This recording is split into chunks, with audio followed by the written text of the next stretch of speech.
Gore Vidal's latest book is called 1876. And Mr. Vidal, I want to start off by asking you about the Book of the Month Club. Can you give us an idea of what that means to an author, to know in advance that you have the Book of the Month Club in your pocket? Well, it's obviously very satisfying. The Book of the Month Club took Burr, and years ago the Literary Guild took Washington, D.C., and these three books now with 1876 comprise what I call my American trilogy. So it's always nice, particularly in a project like this where I am telling the history of our country from the beginning up until sort of Kennedy era, that I do have the support of a great disseminator of hardcover books. How many copies does it mean? I think it must be 300,000. That's enormous. Yes, that is enormous, and bookstore sales would be something like another 200,000 to 300,000. So that would be perhaps 500,000 in hardcover, and then it goes to paperback. And I think Burr did about 3 million so far. So when you know that the Book of the Month Club is going to take your book, or I guess the Literary Guild is another large one but not as big, you know in advance that you're on the bestseller list, you know that you have enough money to write the next one the way you want to. What else? Well, you're apt to be on the bestseller list. It doesn't always follow. I would say the Book of the Month Club, which disseminated nothing but trash all through my childhood and youth, and up until the last 10 or 15 years ago, has got very much better, and people, the interesting American writers from Saul Bellow to Mary McCarthy, have been fairly regularly chosen, and it's far less sort of thrillers or lady Gothic novels, which it once was. So it's quite a respectable, how shall we put it, showcase and disseminator of works. Yeah.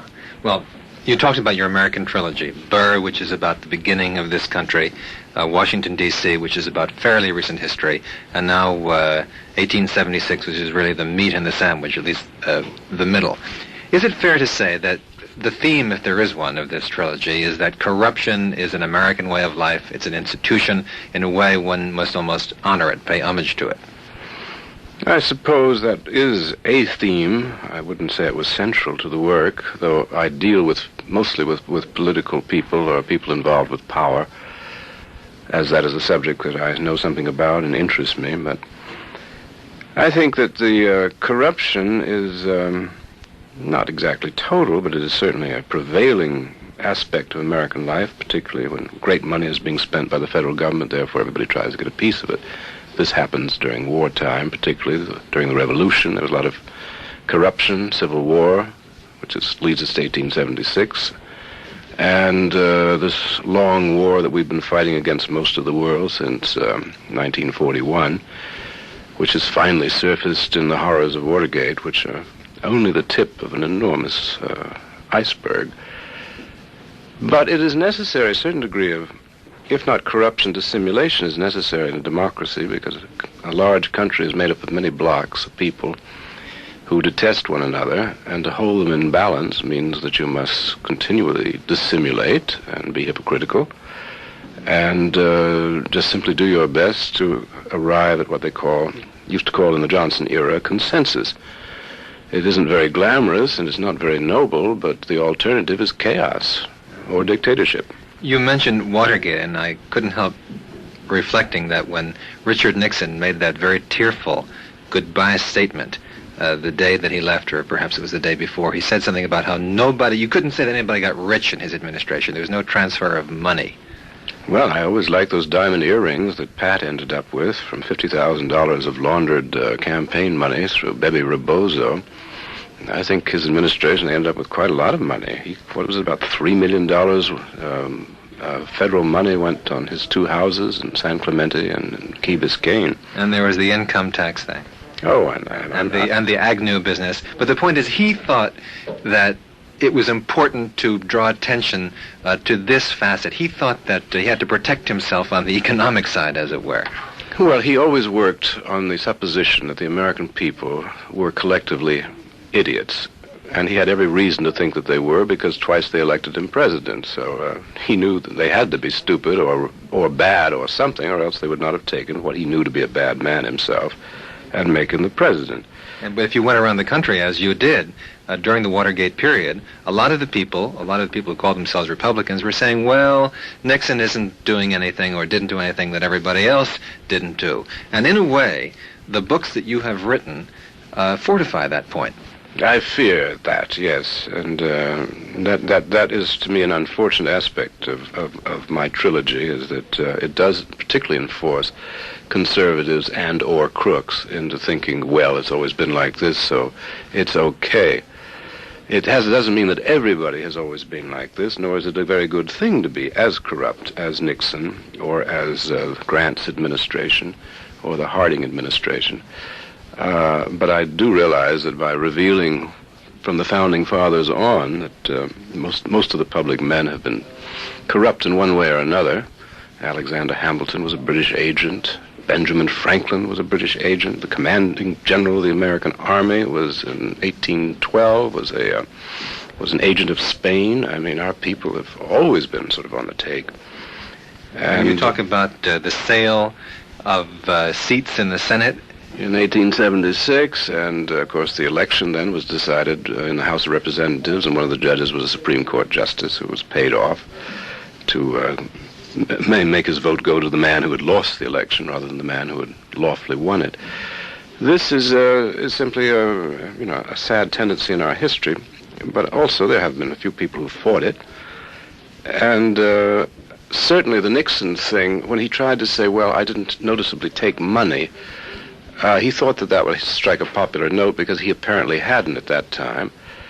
And he thought that what would upset people was the taking of money, when indeed what I think finally got through to them, that this man was establishing a dictatorship, using the FBI, the CIA to destroy enemies and really to silence the networks. Just recently he referred to himself or to all presidents as sovereigns. Yes, which shows the way his mind, such as it is, works. But he is not far off the mark. I'm afraid that if I was sitting down writing about this era, I would refer to the president as a sovereign. So Richard Nixon is a proper reflection and a proper descendant of American politics from the beginning. Indeed he is, and it is no accident. It is an accident that's a hell of a thing to say. Well, it's an accident who is elected president, but it's never an accident what type is elected president. He was a crook the way the average American businessman is a crook.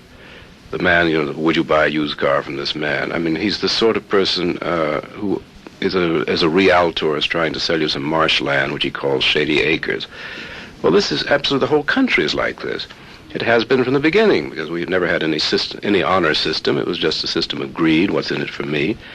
And the more you cheated, the bigger your fortune, and you ended up with a name like Rockefeller. And if your name was too covered with mud, why, then you hired a big PR man to make your descendants clean and sparkling, at least in the public's eyes. So it's all been a great swindle.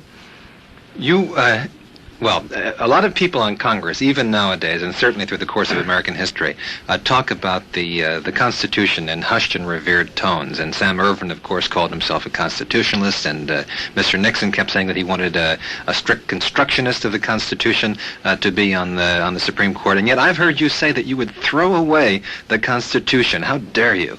Well, I would certainly get rid of it because it doesn't work, and the so-called checks and balances are now completely upset by the imperial presidency, which is out of control. The president now is in charge of the CIA, which he can use for almost any purpose he wants, with a $10 billion budget, and they're not accountable to anybody. He can do almost anything in foreign affairs that he wants without anybody's advice or consent. The Congress is weak, and the judiciary comes and goes. So I would get rid of the Constitution, except for the Bill of Rights, which is the best thing that this country has produced. However, a majority, I think, of the United States citizens would like to get rid of the Bill of Rights. They don't like freedom of speech and any of these things that guilty people should have due process of law.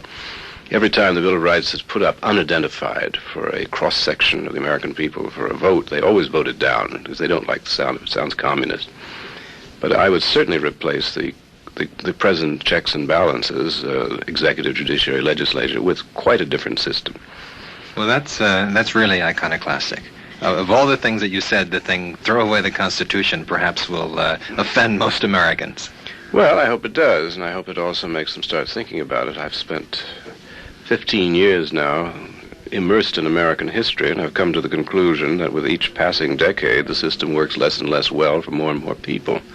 So obviously the solution is a new constitutional convention to draw up another constitution.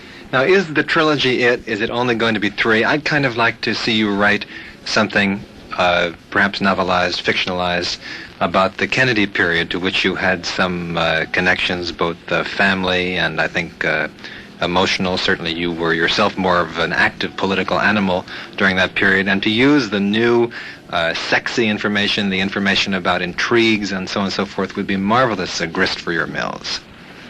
I think it'd be more suitable to the talents of the late Jacqueline Suzanne. but you could write about it as journalism, as fiction. Well, I have written about it as journalism, and but not with the new information, I mean. Oh, well, the sex lives of presidents is not really my bag.